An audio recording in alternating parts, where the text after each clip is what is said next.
Knives Out movie review. What did I think of it? Rian Johnson copped a lot of flack from what he did with The Last Jedi. And I thought, same director. Is he just a bad director, or is he just not very good at telling certain stories? Or was it actually decently directed? It was just a bad story, because there's a difference. And watching this movie, I thought I was pleased with his directing in the movie. So I would call him a competent director. Story was good, so he's obviously decent at writing. However, this is not from existing source material that has decades of story going along with it, and maybe that was the difference. Maybe that was the difference. And as he did like to say, he likes to subvert expectations. Well, he certainly did that with The Last Jedi, but I don't know how he subverted any expectations with this. So, the general take on it, my general take on it, it was like a Hercule Poirot type murder mystery. Something has happened, something has gone down, and the detective is there to solve it. Now, I do like the setup, and that is he doesn't just happen to be there and a murder takes place. A murder takes place and he has been hired to be there. So I did like that aspect of it, and being a famous private detective, the police kind of tolerate him. And in that sense, I thought it was a little bit like the 70s TV series called Benoit, where he was an insurance investigator, and the police and other things kind of tolerated him because he always got the results. Okay, story-wise, plots and twists and things like that. Now, I have always said, and I keep saying it repeatedly, you look out for the throwaway line or the something or other that doesn't seem to make a lot of sense. It's not necessarily out of the ordinary, but it's just there. You don't really super notice it at the time, but it plays a part later on. So in this case, spoilers if you hadn't seen it, is when the old guy says to the nurse, his nurse, Marta, about telling the difference between a real knife and a prop knife. And he stabs the table with a real knife. And the moment that happened, I said to myself, that had nothing to do with it, really, any of the conversation they were having. It just seemed to be out of the blue. I said, this is going to play a part later on in the movie. Knowing the difference between a prop knife and a real knife will play a part later on in the movie. Total 100%. That was my thought. And of course, spoilers, it does play a part later on in the movie. Now, the other aspects, though, not so much predictable. Wasn't really predictable, although in hindsight, listening to the solving of the case, just the way certain little things might have been phrased or whatever, it's like, oh, yeah. All the clues were there already if you knew what to look for. And on a second viewing, you would then see them. You go, oh, yeah, that's where he said that. That's where he said that.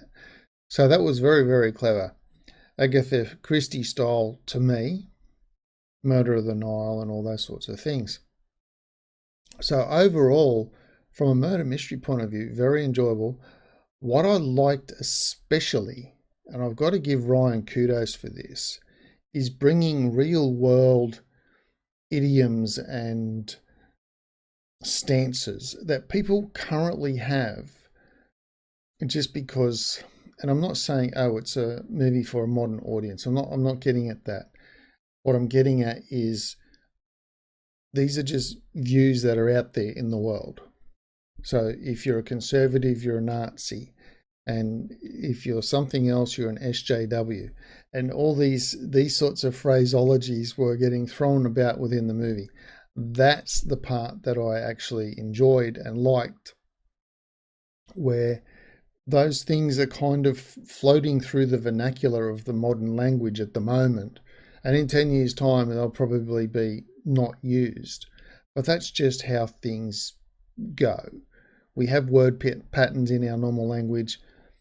Things are not said, then suddenly everybody's saying these things, and then they disappear again. That's just how it is. That's why no one says far out and groovy man anymore, but that they did years ago. That's a word chunk, a lexical chunk. If you study language, a lexical chunk. So anyway, that element in it, I really enjoyed that he brought that into the movie so that they could have arguments about it. Acting wise, I thought was pretty damn good on everybody's part. I thought everybody did a really good acting job. I couldn't fault it. Now you could say an actor is only as good as the director, and that is the actor obviously has to interpret how they think what the director wants. You know, say your line. Now a good director will do a little bit more than George Lucas and say faster, more intense. What does more intense mean? Faster we can measure. Did you say the words quicker? But intensity, what did the director mean when they said intensity? That kind of thing. So a scene might take 20 takes, which of course will burn through the money really quickly as they have to reset the lighting and everything like that all the time. However, sometimes we can just keep rolling, take it again. Or the director will say, can you try it this time from this angle or from this sort of approach with your inflections in the words and things like that. So the actor will have their take on it, then the director will be like, that's not quite what I want. But if it worked, then the director's like, hey man, that's good. We'll stick with your version. Otherwise, the director is the one responsible for getting a good performance out of the actor and making it sound like it's natural dialogue coming from the actor. Everyone can speak natural dialogue. We do it every day of our lives when we're communicating with people. Natural dialogue is natural dialogue. But if your dialogue in a movie comes across as robotic, forced, and unnatural, then it's the director's fault for accepting that and not saying, let's do that again until everybody gets it right so it looks good. So if you can get that down pat, then kudos to the director, but the actors get the rewards because, hey, that was a good acting job because the director got that out of them. That's how I kind of view it. Okay, so having said that, having waffled on about that, acting was good, on point. I couldn't fault it. I'm sure there's probably nitpicky things about it, but I thought everyone's part, even though super exaggerated, was just really well on point. Thoroughly enjoyed it. As for a mystery, didn't pick it because we all saw what happened in the movie with the drug overdose and all that sort of a thing. We all saw that. But the other elements that were key, the removing the antidote from the bag, that was hidden from view.